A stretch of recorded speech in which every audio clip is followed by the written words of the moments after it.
Welkom kijkers bij een nieuwe aflevering van Aan Tafel Bij. Kleinere visjes en af en toe zat er eens een groot aan. Maar het is vooral heel leuk om te doen. En het enthousiasme, dat is vooral het allerleukste. Welkom bij Aan Tafel Bij en deze keer zitten wij in het prachtige strandpaviljoen De Piraat in Cadzand. Dat is precies het hart van het toerismesector wat mij betreft aan dit stukje van Zeeuws-Vlaanderen. Bij mij aan tafel wethouder Chris Simons van de gemeente Sluis. Ja, goedemiddag. Welkom. Goedemiddag. En Karin Boerman, eigenaar van Zeeuwse Evenementen en Rent & Joy. Ja.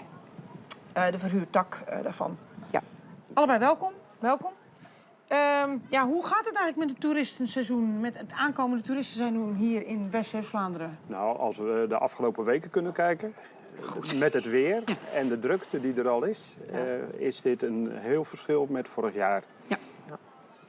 Is dat ook voornamelijk weersgebonden? Dat toeristen, CQ dagjesmensen naar hier komen?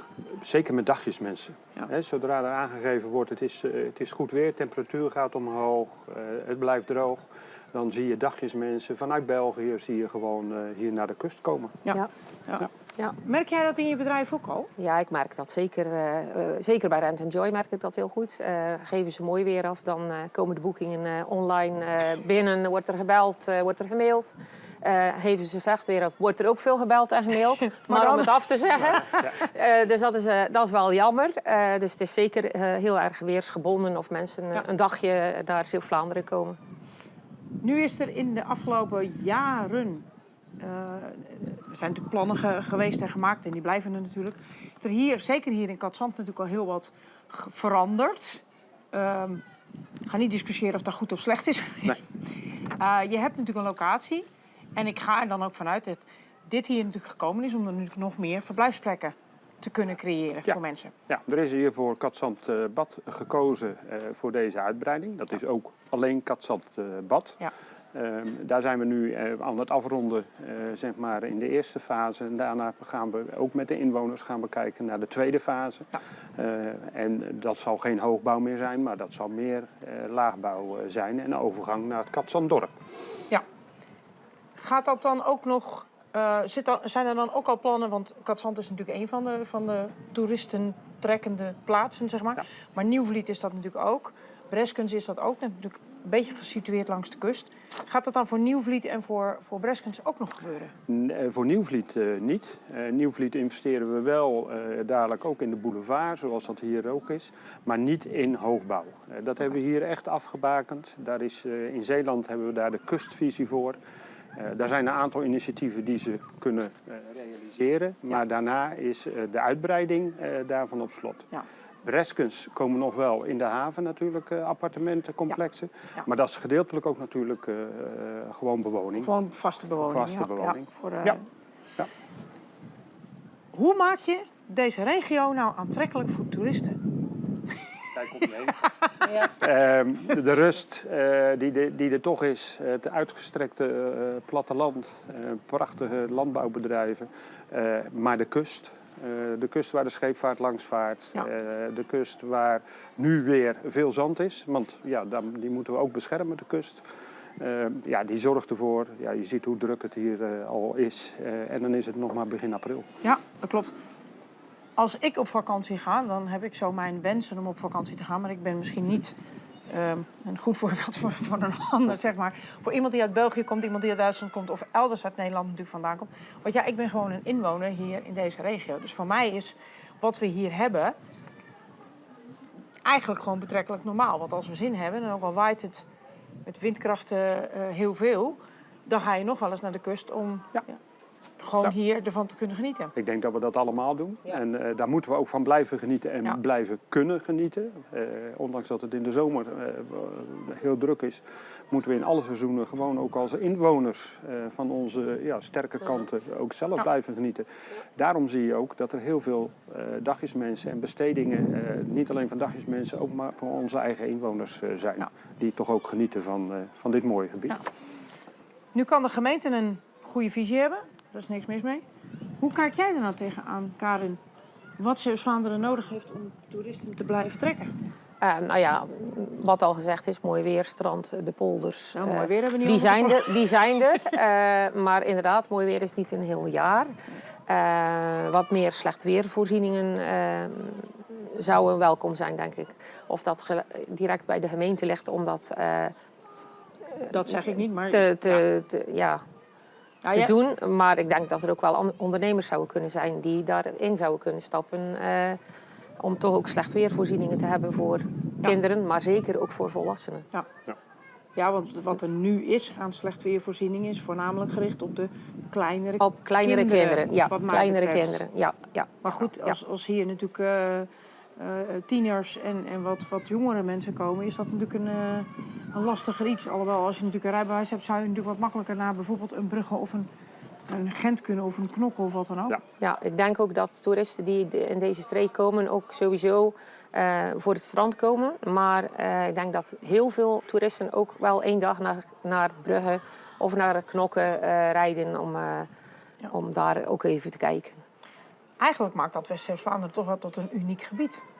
Als ik dat zo... Ik bedoel, de steden liggen op bereikbare afstand. Het is niet allemaal super ver weg. Maar je hebt wel strand, je hebt een mooi achterland. Ja. Maar al die toeristen die moeten wel naar hier komen.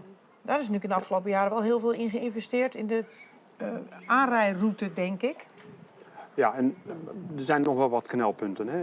Die moeten we ook niet onderschatten. Het wordt gewoon heel druk. Je ziet toeristisch verkeer in de zomer bij rotondes. Ja. Nou, dat zijn al kleine irritaties. We zijn hier niet gewend om in een file te staan. Dus dat willen we in de zomer ook niet. Bedoelt u nou ons als inwoners of de toeristen? Nee, allemaal. Ja. Allemaal vinden we dat irritant. En daar moet je goed naar kijken hoe je dat kan doen. Ja. Je ziet ook een groei van vrachtverkeer op dit moment Waar plaatsvinden. dus dat vrachtverkeer wat door de tunnel heen komt en dan naar Zeebrugge moet? Dat inderdaad naar Zeebrugge moet, maar ook de tolheffing in België probeert te ontlopen. En zeg maar, dat zien we in Hulst, dat zien we in Sluis. Oké. Dat begint wel wat grotere vormen aan te nemen. Nee. Ja. Maar even over al die toeristen die naar hier komen. We hebben net een paar cijfers doorgenomen. We hebben ongeveer 23.000 inwoners in de gemeente Sluis. En er komen meer dan gemiddeld ongeveer 50.000 toeristen per week naar dit deel van Nederland. Ja. Dat is wel 2 keer zoveel. Klopt, dat klopt.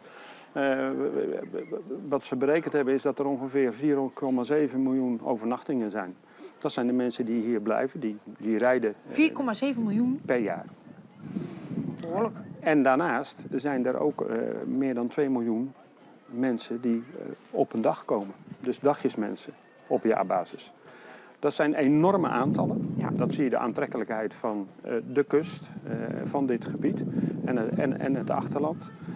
Maar dat moet je wel kunnen faciliteren als gemeente. Daar moeten voorzieningen voor zijn, daar moeten de ondernemers in faciliteren. Want ze komen niet alleen voor een bed of voor een stukje zand. Daaromheen moet ook alles Ze willen ook zijn. het appartement uit, het hotel uit of de camping af natuurlijk. Om natuurlijk ergens naartoe te kunnen. Ja. Ja. Mensen zoeken een beleving, hè? Ja. Ja. Dat betekent ook dat de hoeveelheid arbeidsplaatsen natuurlijk in de zomer groter wordt hier. Ja, en de arbeidsplaatsen waar de recreatiesector op dit moment mee rekent, dat zijn er ongeveer 22.000 op jaarbasis. Dat is bijna evenveel als inwoners die we hebben in Sluis. Dus best wel. Dus u snapt heel duidelijk dat daar echt wel een knelpunt zit Ja. in het voldoende aantrekken van arbeidskrachten. Ja. De plekken zijn er wel, maar de invulling, Karin. Dat is, ik zal niet zeggen heel lastig, maar als je zo om je heen kijkt welke bedrijven er allemaal mensen zoeken. Dat is niet alleen in de toeristische sector, denk ik. Dat is ook daarbuiten wel. In de zomer zijn er natuurlijk op heel veel strandpaviljoens en heel veel toeristische bedrijven toch ook buitenlandse mensen aan het werk. Die tijdelijk hier naartoe komen om te werken voor het seizoen. Die moeten ook allemaal een onderkomen hebben. Want je moet ook ergens slapen en verblijven. We proberen natuurlijk ook wel mensen uit Nederland landelijk te vinden. Maar ook die moet je een slaapplek verschaffen. Als die van buiten Zeeland komen, zul je ze hier natuurlijk En toch... wat je wel merkt is dat er zijn natuurlijk ondernemers die meer geld bieden, minder geld bieden, extra's aanbieden. Om zomaar toch hun personeel Het blijft natuurlijk de truc krijgen. om ervoor te zorgen dat iemand geïnteresseerd is om naar hier te komen. Ja, En zeggen we gaan de zomer aan Zeeland doorbrengen. Maar dan wil je natuurlijk niet van Amsterdam elke dag naar hier reizen. Nou, Dan heb je dat verblijf kan ook, nodig. dat kan Dat ook kan ook niet. niet. Dat is niet handig. Nee, dat is- kan is niet. niet handig. Nee. Maar worden die arbeidsplaatsen dan ook allemaal vervuld? Of zijn we andere oplossingen aan het bedenken? Ik denk dat dat een en-en verhaal is. Heb je de beschikking om personeel aan te nemen, dan ga je dat doen. Tenminste, ik wel. Ja. En ik denk met mij veel andere ondernemers ook. Solliciteert er niemand en heb je de mensen niet, ja, dan zal je toch een dag extra dicht moeten. Ja. Mijn voorkeur heeft het altijd om vanaf eind mei, begin juni 7 dagen in de week open te zijn. En dat gaat mij wel lukken dit jaar. Maar er zijn ook wel ondernemers die dat wat lastiger hebben. Een strandpaviljoen heeft bijvoorbeeld toch een kleine 50 mensen per dag of per week nodig om alles in te vullen van 's ochtends tot 's avonds. Dus dat zijn wel belangrijke dingen om dat het toeristenseizoen hier toch te laten draaien. Zeker belangrijk. Ja. Is dat iets waar een gemeente ook nog iets van een bijdrage in kan leveren?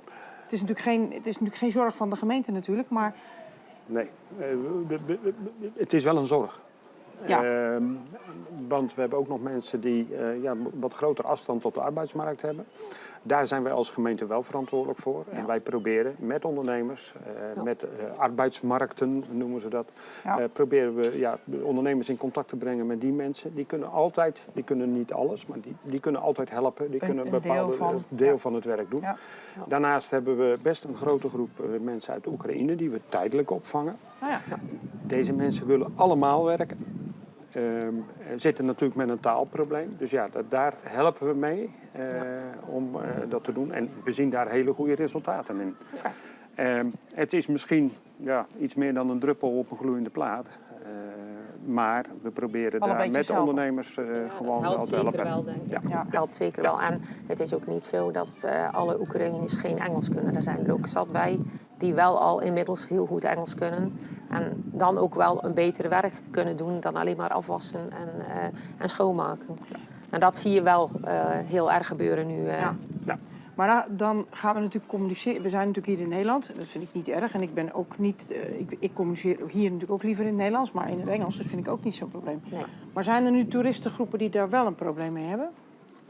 Het oudere publiek heeft daar zeker een probleem mee. En bij ons komt het ook echt wel voor dat mensen zeggen: ik wil alleen maar met een Nederlands iemand spreken. Ik heb zelf mensen uit Polen, uit Griekenland, uit Spanje. Die spreken allemaal Engels. Er zijn er zelfs bij die een beetje Nederlands kunnen inmiddels. Maar volledig niet. En, het oudere publiek uit Duitsland, uit Nederland, uit België spreekt gewoon niet voldoende Engels om te kunnen begrijpen wat er gezegd wordt. Ja. Dus dan is het wel een vereiste dat het ook in het Nederlands gaat. Ergens is dat niet raar, want Nee. Dat is natuurlijk een leeftijdscategorie die natuurlijk niet standaard op school Engels heeft gekregen. Nee, Klopt. nee. En dan komt dat er ook lastiger in. Dat is ook een generatie die natuurlijk ook, misschien bij jou nog niet eens via de computer een reservering kan ingeven, zeg maar. Nou, die mensen heb je inderdaad ook. Wij promoten natuurlijk het online boeken. Logisch. Alleen ook daar zijn mensen die dat niet kunnen of niet voor elkaar krijgen. En Hebben we zicht die op- helpen we dan ook, hè? Ja. Jawel. Maar hebben we ook zicht op wat voor leeftijdscategorie, wat voor soort mensen hier zitten? De oudere mensen, de mensen met jonge kinderen, de mensen met Tieners. tieners. Ja. Dat ertussenin, zeg maar. Hebben we daar zicht op wat naar hier komt? Of is dat ook in periodes? Dat is sowieso in periodes. Wat we wel zien is dat er naar de toekomst, want er wordt onderzoek naar gedaan, toch een ander soort toerist ook hier naartoe komt. Nog steeds gezinnen en genieten van de kust, maar ook gewoon de jongere generaties die toch een andere manier van beleving hebben. Misschien ook wel wat actiever willen zijn. Ja. Daar hadden we het net over met slecht weervoorzieningen. Maar zo'n Rent Enjoy, met allerlei vormen van mobiliteit. Ja, dat moeten we alleen maar promoten. Want hoe minder in die auto, hoe meer op fiets en op Zeker andere als prachtig manieren. weer is. Is prachtig, is dat gewoon fantastisch. En dat zien we wel, dat mensen zeggen ja, campings zijn voorbij. Maar je ziet juist in de jongere generatie, Toch? die willen liefst een camping hebben zonder wifi. Oké. Dat is een hele bijzondere ontwikkeling Ja, bij dit soort mensen. Dat was voor mij ook Ja. een eye-opener. Waarvan ik denk van, nou, dat is best wel bijzonder. Ja. Maar die zeggen, nee, wij willen wel gewoon die rust en ruimte. En we willen wel er een keer helemaal uit. Ja. Kijk. Ja. Ja. Ja. Nou, ik vind inderdaad wel een hele bijzondere constatering dat er een generatie aankomt die gewoon echt voor de rust en de ruimte komt en dat de wifi ook dan uit den boze is. Dat is eigenlijk, we zijn hele dagen bezig met mobiel beschikbaar te zijn. Die 2 weken of die week of die paar dagen dat ik er echt uit ben met vrienden. Is het ook genoeg? Is het ook En dat even is nog. zo. Ja. Ja. Ik heb nog wel 1 vraag aan jullie. De tolvrije tunnel. Merk jij daar nu al iets van, Karin? Nee, ik heb nog niet het idee dat ik het echt merk. Er wordt wel geklaagd dat het in Antwerpen altijd heel druk is. Dus misschien zou er iets van een promotiecampagne moeten komen dat het nu tolvrij is, ook als je via Nederland komt. Ja. Ik denk dat veel mensen dat nog niet weten. Nee, ik merk nog niet Je merkt zozeer nog dat mensen of extra mensen daarom naar hier komen. Nee. Heeft u als gemeenteraadslid, wethouder van de gemeente Sluis, hebben jullie contact met de Westerschelde-tunnel, met de cijfers daarover? Ja, daar is contact mee. En ik heb begrepen in de eerste maanden dat die tolvrij is, want dat is nog maar kort, ziet men een groei. Men kan nog niet kwalificeren of die groei autonoom is of dat door het tolvrije is. Maar men ziet in ieder geval een groei in het aantal doorgangen. Dan gaan we dat verder afwachten hoe dat nu dit jaar in 2025 met het toeristenseizoen verder gaat. Ja. Karin, dankjewel dat je hier was. Chris Simons, dank u wel dat u hier was. Ja, bedankt. De kijkers, dank u wel voor het kijken en graag tot een andere keer.